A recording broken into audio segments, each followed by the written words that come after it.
You see, I really do listen to y'all. So, let's get started. Who's ready to go see what kind of mischief we can get into today?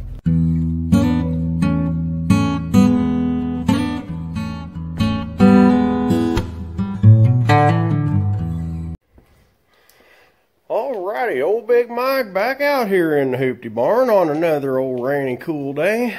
And we're back on the Green Goblin. And yesterday, I asked y'all about some issues I was having with getting this axle out over here on the passenger side. And after reading through the comments, you know, some of them made pretty darn good sense.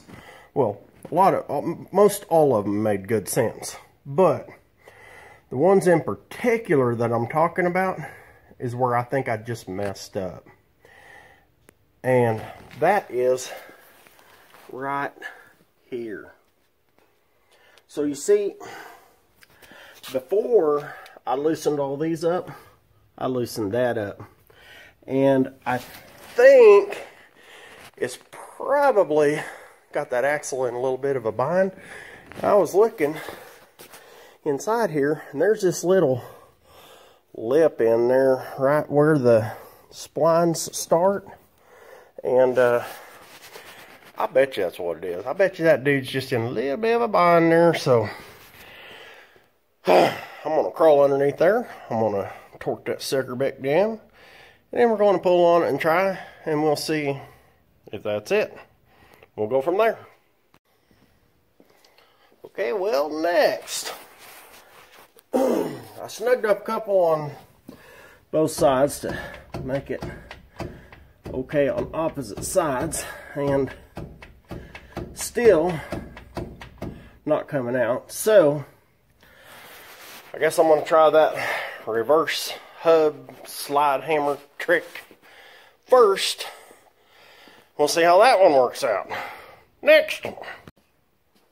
Okay, so now I'm thinking when I was prying on it and all that mess yesterday, that might have been what kind of put it in a bind by having that loose and messing around with it. Because once I put that little slide hammer trick thing that y'all told me about there, I just bumped that sucker out about a half a dozen times, and I don't know if you can see that, but yeah, she's loose.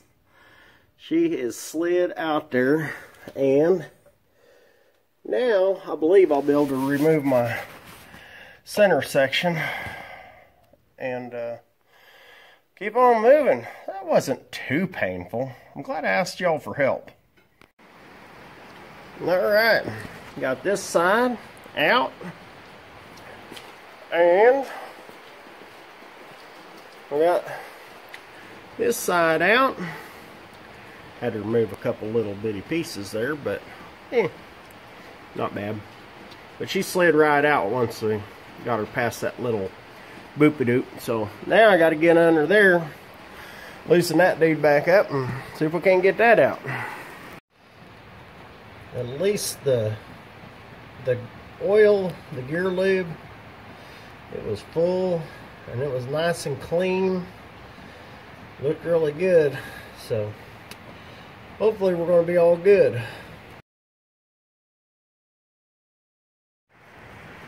Okay, we are gaining on it.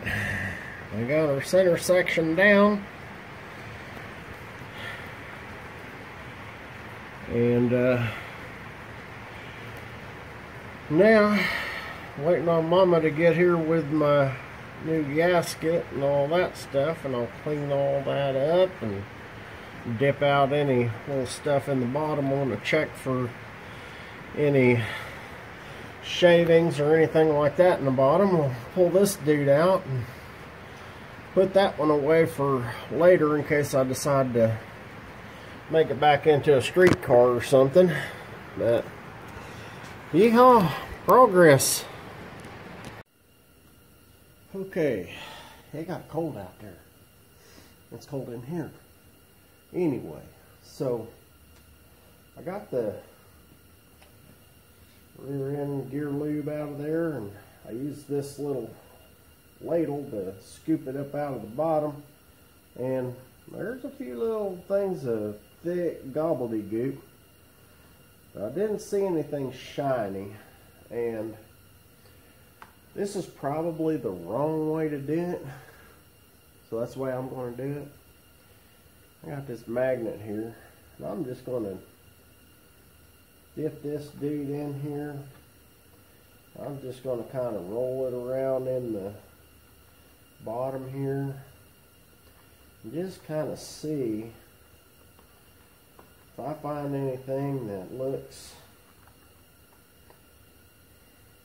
like it shouldn't be there. You know what I mean? And well, I'll tell you what, so far I ain't seeing nothing on there. I mean, not a sparkle, nothing.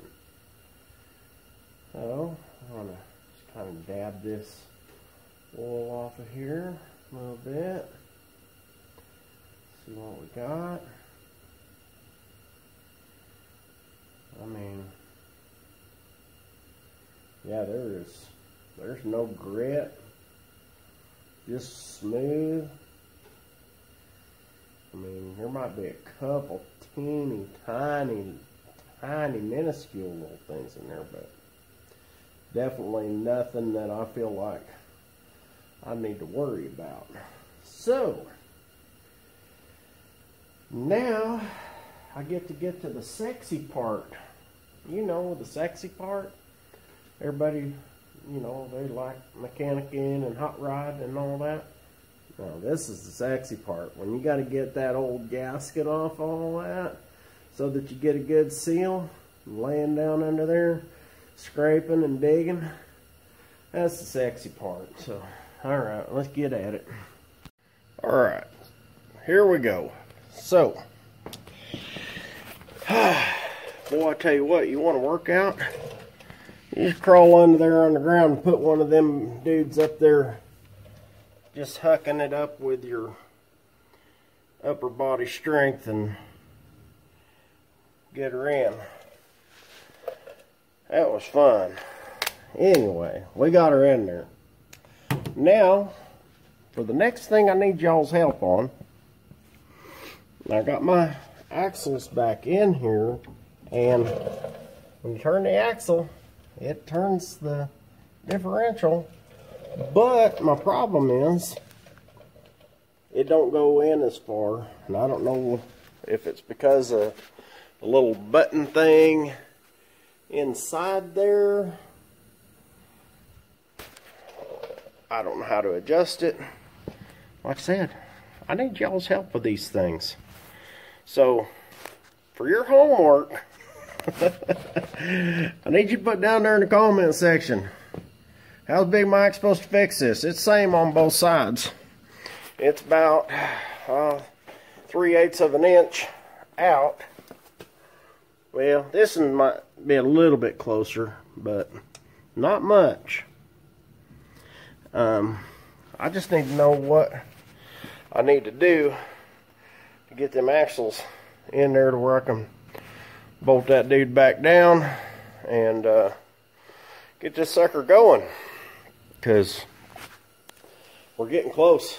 We're making progress, as my next project would say. Anyway, y'all, if you ain't subscribed, go ahead and do that.